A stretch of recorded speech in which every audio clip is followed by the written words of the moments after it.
So Salesi, what are you up to now? What brings you to Provo? Well, what brings me to Provo? I'm back to try to finish up school what I started. So I'm planning on to get my master's done. So and just enjoying time off rugby for once. So you declared retirement recently from pro and the national team? Yeah. Well, yeah. Recently, I guess it was last summer when I finished my last contract year in France, and so I decided to put an end to that chapter. So I'm starting up a new chapter in my life now. How many years did you play pro rugby, and how many caps did you have with the national team? 4 years. I played in France for 4 years professionally, and how many caps I played with the U.S. Eagles? Roughly over 20, I believe, if I'm counting correctly. Did you play in a World Cup or two? Yes, I did. I played in 2003. That was my first cap in Australia, and 2007 in France. So what kind of principles did you learn at BYU in playing rugby that helped you to be able to play professionally on the national team? Obviously, all the basics here. I mean, this is where we're built to have a good character, and this program they do a fantastic job of that. Obviously getting the skills that I need to refine when I get to Europe, I guess.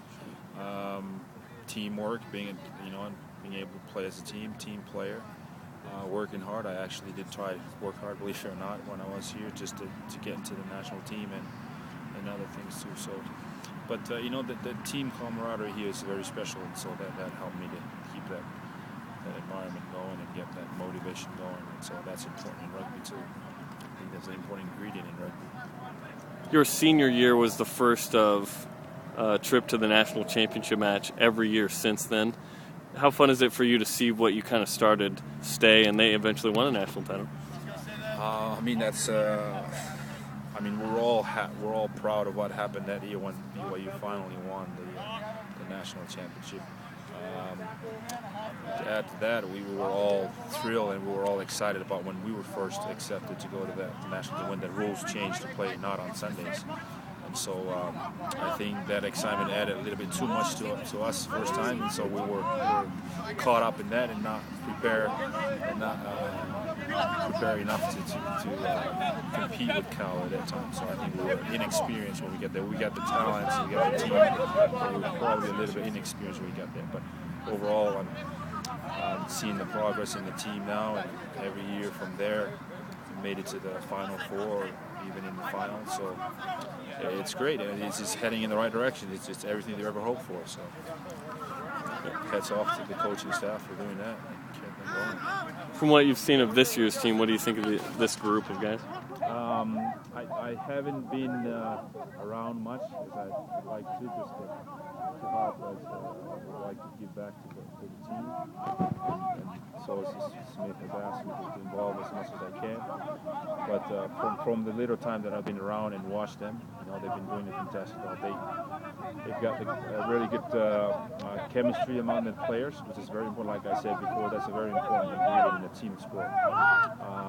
These guys look after each other, they play for each other, and the talent is there. So I would be a little surprised if they didn't make it to the final this year, because this team has the talent, and from their last performances, they've been throwing out very good stuff there. So we'll have to see. I think the real test is on Saturday. So. What does it mean to play in the Wasatch Cup and play the U? It's always a huge match. Play the U in any sport is always a huge event. I think these guys probably aren't aware of how big that event will be, considering that the years have grown up now and it's gone, and so the intensity of this Wasatch Cup thing, how special it is, how big of an event right now it is being publicized more than before when I was here. And I can imagine this is probably to some the highlight of their career in rugby.